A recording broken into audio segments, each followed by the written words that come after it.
ফয়সাল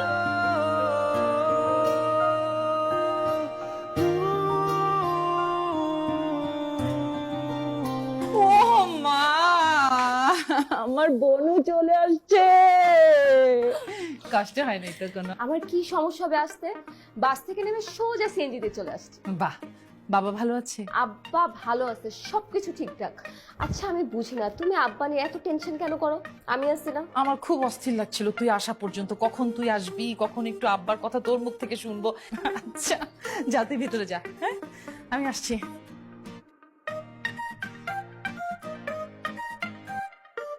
যা যা, আসছি।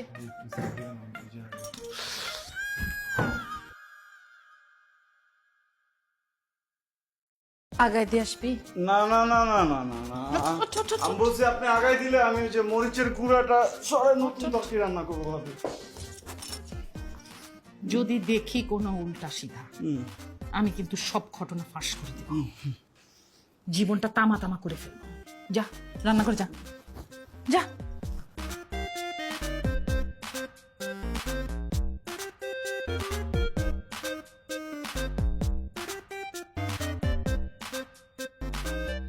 এরকম সময় ছাদে একা একা থাকতে হয় না, জিন পরি তুলে নিয়ে যেতে পারে। কফি আমার বানানো। নিজের ভালোবাসার মানুষের কাছাকাছি থাকার অনুভূতিটা কিন্তু অন্যরকম। ট্রু।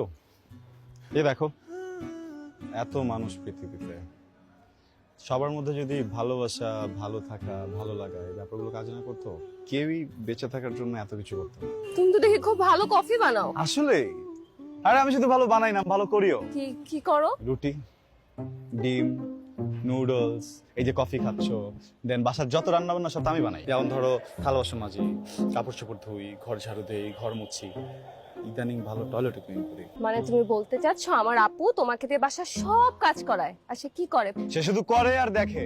কি করে আর দেখে? পায়ের উপরে পাতুলে আরাম করে আর টিভি দেখে। তুমি কি আমাকে বলত পাইছো? আমার আপু তোমাকে দিয়ে বাসার সব কাজ